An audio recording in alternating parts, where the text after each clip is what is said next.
All around the world right now, we're getting a unique opportunity.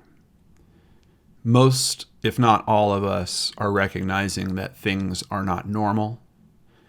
We feel different today than we did a week ago, which feels different than it did 2 weeks ago. For many of us, it's uncomfortable. The unique opportunity I'm talking about is realizing that's exactly what it feels like for a family member that has a missing loved one. All of a sudden, their world is different. And in many of these cases, it's never going to be the same again. I always try to keep that in mind in the channel, and I hope that all of you out there that are going through this trying time right now will maybe save a little of that brain space that we're so concerned about with everything else that's going on, and save a piece of your heart for the families that have missing loved ones. There's a lot that's being affected here. Searches, they're not going to be happening traditionally as we go through these lockdown periods. So is there something that we can do? Yeah. It's time for us to keep caring and to remember what's really important, helping our communities, helping our neighbors. And I hope that you'll join me in doing that. A mother reached out to me. Her name is Kim Everson. She's been trying to raise exposure to her son's case, Benjamin. They had some rough spots in their relationship. Benjamin has some big challenges in his life. But at this point, we have a mother that doesn't know where her son is and is becoming extremely worried. He's been missing for over 7 months at this point.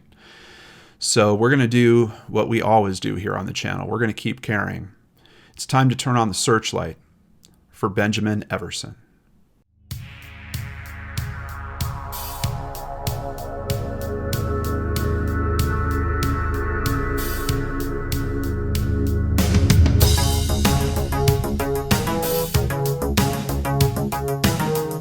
Welcome back to Brainscratch Searchlight. I'm John Lorden. Of course, this is the show where we profile missing persons cases and sometimes give updates on previous cases that we've profiled, and that's where we're going to start with today's episode. Just a real quick update from last week on the case of Abdullahi Abdi Sharif, missing from Des Moines, Iowa.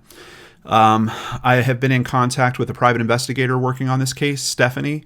I told her I needed just a little more information to be able to get Abdi entered into NamUs. She was so kind to forward me that information, and I have started the record. It's actually been completed and submitted to NamUs. They now have to do their review process. That can take a couple days. It might take longer with everything that's going on right now. I'm really not sure what to expect, but just know that I did work with Stephanie to get the information I needed. We have entered Abdi into NamUs, and we're helping as we can there. We also, I personally told Stephanie, thank you so much for helping this family. And of course, if there's anything else that I can do to help, please let me know. Also, literally before I started recording today, I got an update from, that's one of the benefits of all these GoFundMes that we donate to is when they make posts, I get an email with the post with the new information. And there is a new post that just came out about the case of Holly Ellsworth Clark. And of course, this is a case that takes place in the Hamilton, Ontario area in Canada, our neighbors to the north, which obviously we care very much about as well. As a matter of fact, the case we're looking into today is also from Canada. So here is the latest update from her friend, Elle McPherson, that's been working so hard with the family to try to find her. We are just over 2 months since Holly disappeared, and we haven't found her yet. While the initial hope was to find Holly safe within the first week, those hopes were dashed as time went on. The family and search team spent the last 2 months in Hamilton looking for Holly all around the province. We've all since returned to Calgary, even though it was one of the hardest things a person could do. How do you leave without knowing Holly is okay? It's a heartbreaking feeling that no one should feel. In light of that, some of the family and search teams have been planning to return to Hamilton on a weekly basis to keep looking for our girl. With the current COVID-19 crisis, this plan has been put on hold. The family and search teams would like to ask all individuals to continue to keep their eyes open for Holly. Please check any security footage you may have. Check your backyards, outbuildings, or any spaces someone may be in or have found shelter in. As we cannot be there in person, we are relying on the generosity of the people of Hamilton to continue to put their time towards looking for our girl. Thank you all for everything you've done so far. We are humbled and grateful for all the help that the community has put forward. And there might be an interesting point in what Elle is saying here as well. With people not going to work, with lockdowns happening, many of us have more time at home than we did previously. So if you do live on property that has outbuildings, if you do have a security camera system that's close to this area, and you still have footage from when Holly's disappearance went on, maybe now you've got that extra hour a day since you're not sitting in a commute to actually fire that up and maybe go through a little bit of it a piece at a time. There's different ways that we can keep looking for people, and especially with the case that we're going to talk about today, it's really got me thinking about the challenges that are going to be going on with the homeless community. Of course, people with mental disabilities that are in the homeless community, people that have drug problems that have wound up in the homeless community, and how they're going to be affected by all this as well. Some really big challenges in terms of trying to help people, particularly with missing loved ones in this time. But we've got a lot of smart people out there, and if you've got great ideas about how to do that, I want to see those in the comments down below. So here is a picture of Benjamin Everson, and largely the media around this case seems to be the type of media that I see when a police department puts out a press release and a bunch of organizations just pick up that press release and kind of repeat it over and over. Not a lot of what I consider deep dive details into Ben, into his life, his personality, his occupation, what he might be doing for work to make money if he has decided to leave his life for some reason, his old life behind, and move somewhere else. Thankfully, his mother, Kim, reached out to me. I asked her several questions. She sent a bunch of information my way. So I'm going to weave in information from Kim as I'm going through the articles. It's a little different than I usually do, because typically I like to get media's point of view on a case first before I bring the family's considerations in. But with a case like this, the media's point of view just is, I don't know if shallow is the right word. It isn't very deep. So we're going to be relying on some of Kim's input as we go through this as well. Starting with a poster. Of course, there's no NamUs in Canada. I do understand they have an organization that works like NamUs that's being built up in the RCMP, but that's not quite the same as having a public database like NamUs is here. So we're going to rely on this very good poster from an organization called Guardians of Our Angels. They have been helping Kim out a lot. They've got several Facebook videos. Of course, I'm going to have several links to them down below. If you want to see more information about this case, you can do that through their Facebook page, their website, their Twitter. Missing, Benjamin Everson, missing from Ajax, Ontario. I'm just going to put a little bit of a question mark there because, as we're going to see, we've kind of got several different towns that are being mentioned, and he could be in any of them. Of course, Kim's going to give us some insight into where we should be looking as well.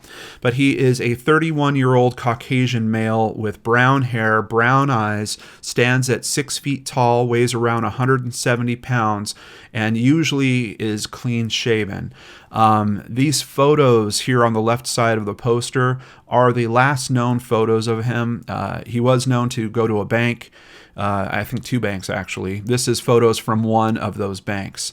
And some very important details here. I think the backpack might be a Mizuno, I believe, but it clearly has the number 22 on his black and gray backpack. He's got a ball cap on backwards. It looks like he's got sunglasses on top of his ball cap, black tank top, gray shorts, and according to the description, they have a stripe on the side of them that is green/yellow.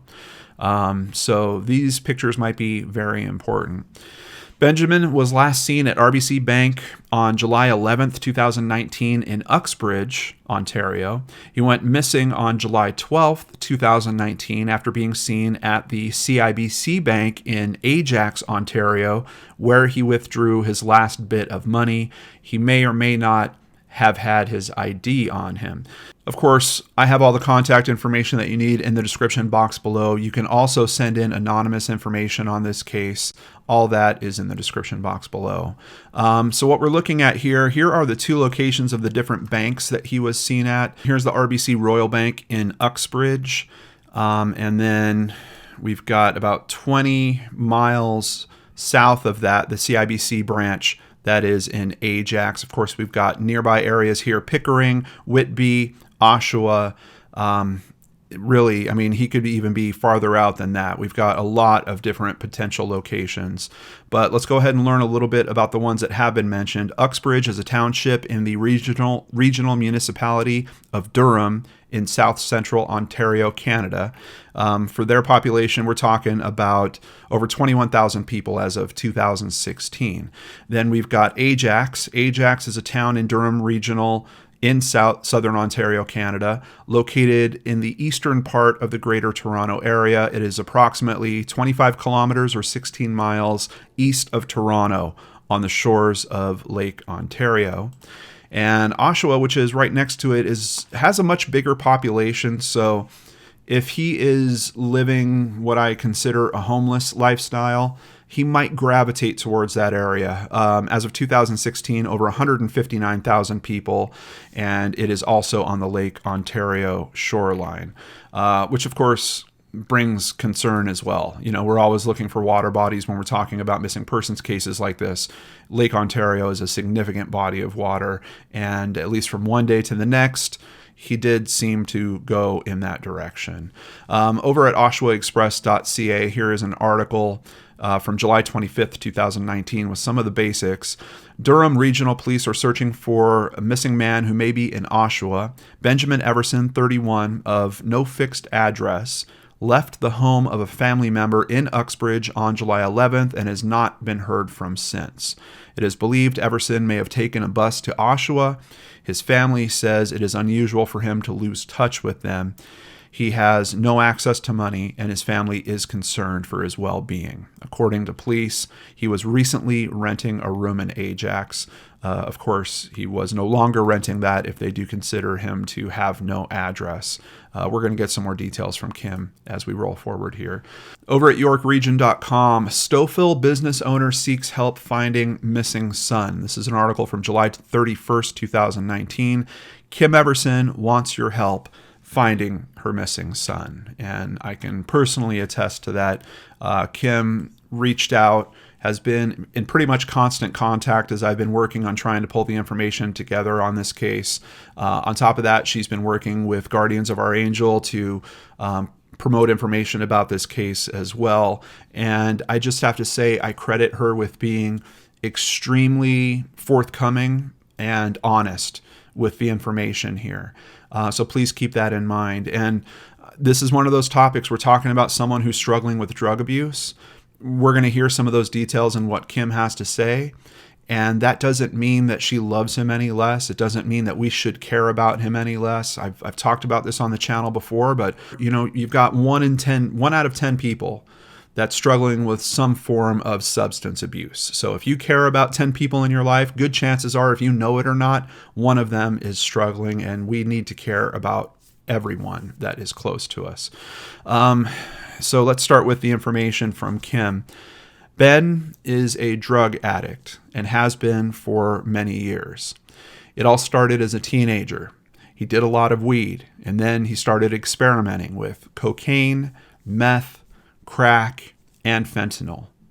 We had him in and out of counseling and in youth rehabs and then adult men rehabs.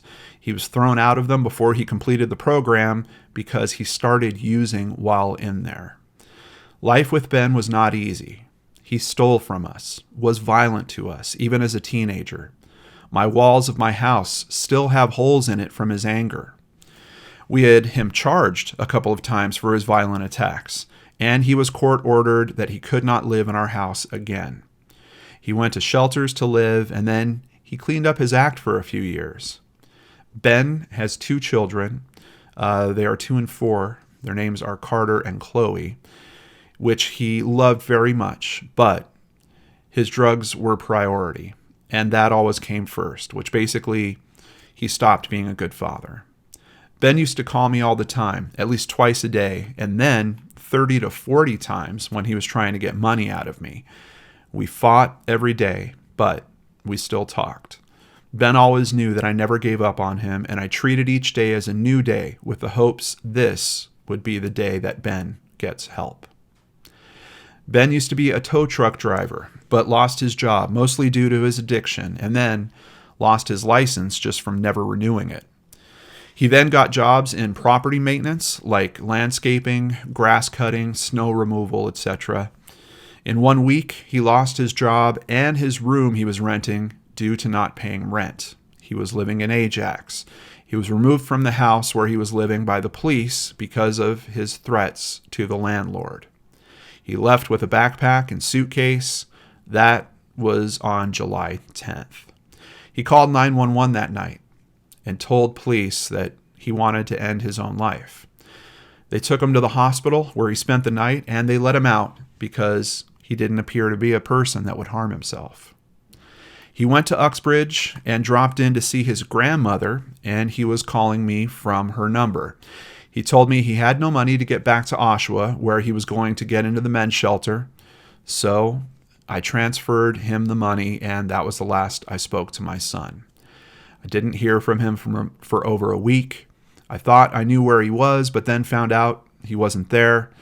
I made a missing persons report to the Durham Regional Police. The police did their investigations, and still no Ben. So it's obvious, you can really hear, even just in her writing, even though it's me reading it to you guys, there is a lot of pain. This is already a tough relationship, already maybe a strained relationship is a better way of putting it, but a mother that is doing her best, trying to help her son figure this all out, trying to give him chance after chance, and then all of a sudden it seems like the chances stop.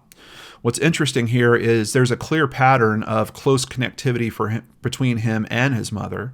It's obvious that she probably gave him money somewhat regularly, and he would keep coming back for more. So now that we're talking about several months and there hasn't been one of those phone calls, I do think it's a big cause for concern. Him reaching out to the police, saying that he feels like he's going to end his life, another huge cause for concern. We've got some very serious factors here. But let's go ahead with some more information from these news reports. DurhamRadioNews.com on August 9th, 2019 reported volunteers needed to help search for missing man in Ajax. The group from Guardians of Our Angels Missing Persons Canada says they are looking for volunteers to help with the search in Ajax. And I've watched all the videos that they've put out, all the updates they've put out about this case. They have had numerous people going out at different times searching for Ben. I have heard some rumors kind of kicking around about possible sightings. We're going to get some more information from the official reports here as we go through that. But let's continue with just a little bit of more information from Kim, specifically about Guardians of Our Angels. The Guardian of Our Angel group took on his case, and we did searches in the Ajax, Pickering, and Oshawa area because that is where he used to work and live. But still nothing.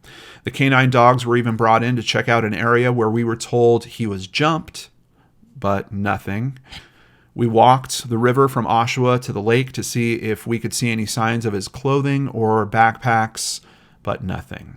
I hung posters, visited shelters, soup kitchens, missionaries, and tent cities. I went to events that helped the homeless in the hopes I would see my son, but nothing. And let me just say at this time, I'm very thankful that Guardians has been there to help Kim. From what I can see, Guardians is an organization that started a few years ago, I believe 2017. Their Facebook page does a really good job. The posters are great that they put together. They're really doing everything they can to help these families, and I appreciate that there's someone local in the area getting boots on ground, actually reaching out and trying to find these missing people. Another article from Durham Radio News from August 29th, 2019. No confirmed sightings of Benjamin Everson despite numerous tips, says the Durham Regional Police Services. Police followed up on several possible sightings of Everson from members of the public. However, none of the sightings have been verified or confirmed. Now, what Kim says about that is we had some tips on where he is, but once we got the video footage, the person that they thought was Ben actually wasn't. So unfortunately, this is something that goes on with missing persons cases. Families are put through this cycle. They're asking for information. They're asking for feedback on if there are sightings, and you're going to get a lot of false reports through that. It's not people trying to be bad or malicious or evil in any way. It's actually people trying to be helpful.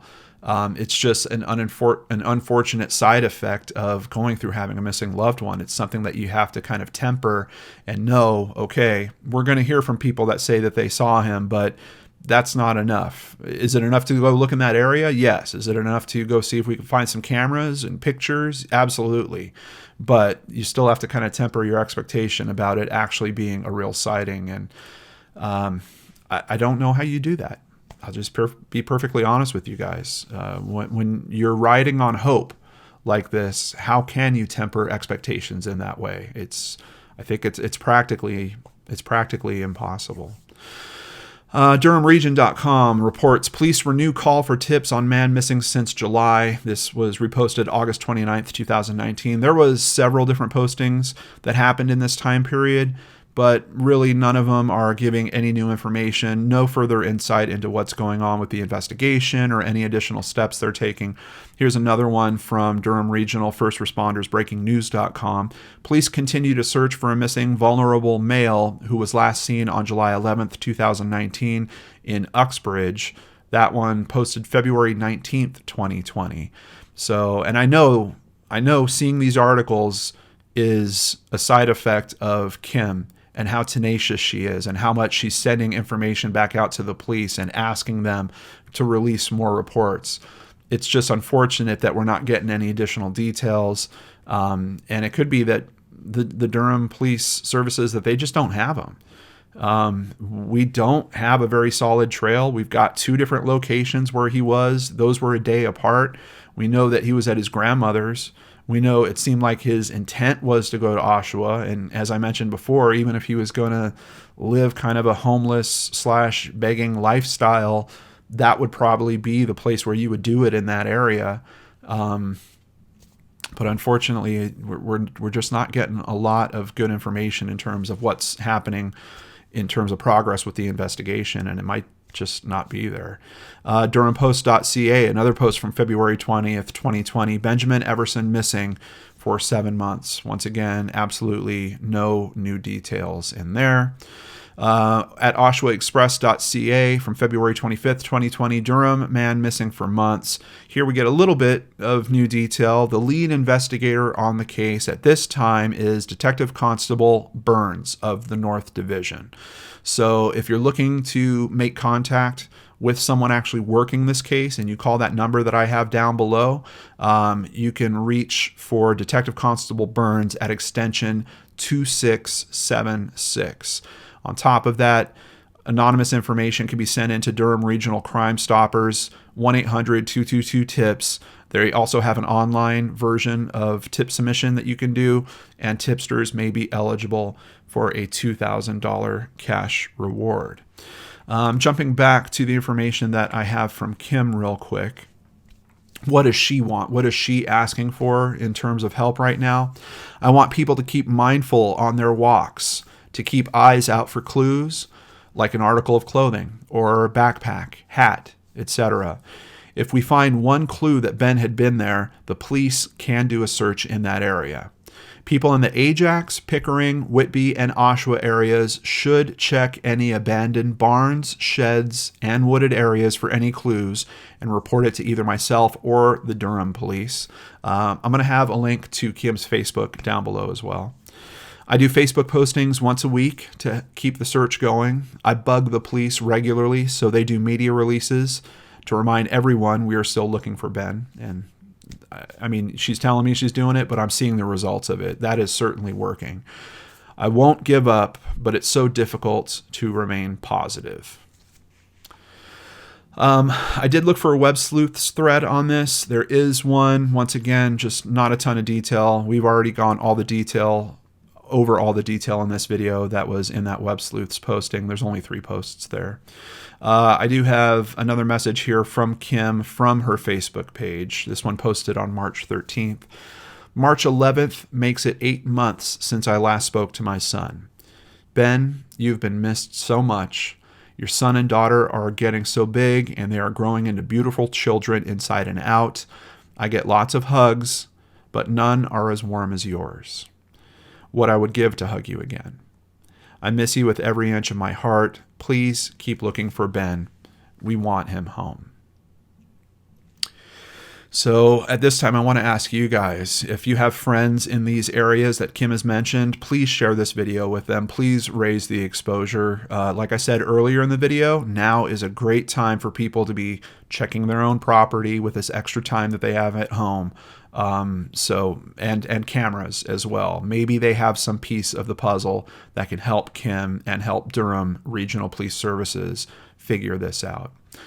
And once again, just a big thank you to Guardians of Our Angels. I've got all the links for you to learn more about them down below. They also do have a webpage where you can make a donation. And I know they've been working very hard on this case. I know it's not free to do these things, to print posters, bumper stickers, signs, all the different things that we do when we're attacking a missing persons case. So in honor of their work in terms of helping Kim with finding Ben, on behalf of myself and my supporters on PayPal and Patreon, we're going to make a donation directly to Guardians of Our Angels. And for anyone else out there, please consider donating to them. I'll have the links that you need in the description box below. And another poster put together by Guardians with another photo. Where is Ben? Do you have the answers that can help Kim? And if you do, what's stopping you from looking down in that description box, picking up that phone, calling that number, and giving that information to people that can help him, help his mother, and maybe give them a shot, another shot at straightening out Ben's life? And maybe giving those 2 kids a shot at having a clean and clear father that could be part of their lives. Once again, a big thank you to my supporters on PayPal and Patreon.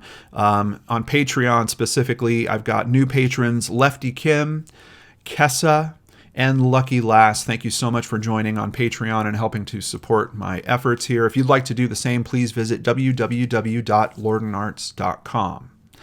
On top of all that, I just wanted to say that I really appreciate having you guys out there. I'm going to keep doing what I'm doing here.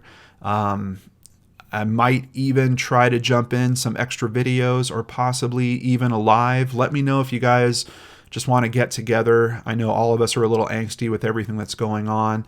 I just wish you peace, health, and just some calm through everything that's going on right now. Anxiety, I think, is the new enemy that we have to be looking for as we're hunkering down and doing the right thing to help protect our communities and our neighbors. Take care, Brain Scratchers. I'll see you next time here on the Lord and Arts channel.